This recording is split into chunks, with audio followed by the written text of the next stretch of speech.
আসসালামু আলাইকুম। কি অবস্থা সবার, কেমন আছেন? আলহামদুলিল্লাহ আমরা তো ভালো আছি। এই যে আমরা ঢাকাতে যাইতেছি সকাল সকাল। আমরা ঢাকা যাইতেছি হঠাৎ করে কালকে রাত্রে 12:30 নাগাদ ডিসিশন হয়েছে আমরা ঢাকা যাব। ওই যে আমার ছোট ছেলেটা একটু বেশি অসুস্থ, ওই কারণে ওরা নিয়ে ঢাকা যাইতেছি। এই আমার ছোট ছেলেটা আমার কোলে ঘুমাই পড়ছে ভোরবেলা, তো ও ঘুমাই গেছে আমার কোলে। আর বড়জন ও চাচুর কাছে ওই পাশে আছে।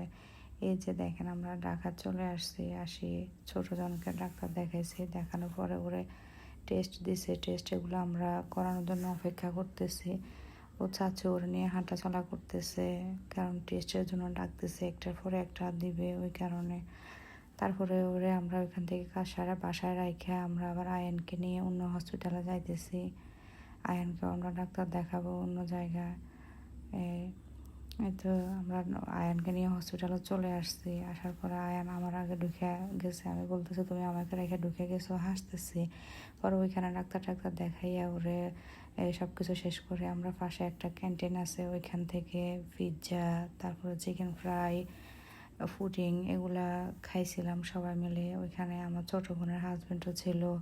ও জিজ্ঞেস করতেছিল আপু ডাক্তার কি বলছে, পরে আমি ওরা বলতেছি এমনি এমনি এগুলা বলছে। তারপরে ওইখান থেকে সব শেষ করে আবার আমরা বাসাতে চলে যাইতেছি। যে দেখেন আয়ান আমার আগে নেমে যাবে, এখন দেখেন এই যে নেমে যাইতেছে, আমার অপেক্ষাও করতেছে না, ও তাড়াহুড়া করে ও নেমে যাইতেছে। আমরা এখান থেকে একটা রিক্সা নিব, রিক্সা করে আমরা আপুর বাসায় চলে যাব। তারপরে যে আসছি, আসার পরে আয়ানকে ফ্রেশ করাই দিয়েছি, করাই দেওয়ার পরে আয়ানকে বলছে তুমি এখান থেকে কী খাবার দেখো। ওইখান থেকে একটা আপেলের নিচে নিয়ে ওটা ধুইতেছে, ধুয়ে খাবে। আজকে আমরা আবার নোয়াখালী চলে যাব, কারণ আয়ানের মাদ্রাসা খোলা, তো তাই। তারপরে ওদেরকে রেডি করাই দিছি আমি। এই আপেলটা খাওয়ার পরে দোনো ভাইকে আমি রেডি করাই দিছি, রেডি করাই এদের নিচে পাঠাই দিছি। ওরা খেলা করতেছে ওইখানে। তারপর আমাদের গাড়ি আসছে, আমরা আল্লাহর নাম নিয়ে গাড়িতে সবাই বসে পড়ছি দুটা। এই যে আমার সাথে আছে। তারপরে আসার সময় তো আমরা আসছি 5 জন, আমি, আমার মেয়ে, আমার 2 ছেলে, আমার দেবর, আমরা আসছি। যাওয়ার সময় কিন্তু আমার আম্মু, আমার মামানি, আমার ছোটো বোনের হাজব্যান্ড, আমার নানু, আমরা অনেকজন ছিলাম, তো সবাই মিলে বাসাতে যাইতেছি আর কি।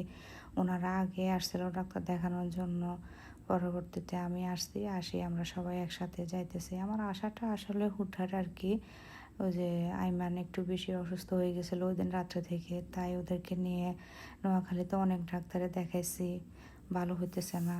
তো ওই কারণে রাত্রে অনেক কান্নাকাটি করতেছিল। পরে ওর আব্বু বলতেছে যে ওরা ঢাকায় নিয়ে যাও।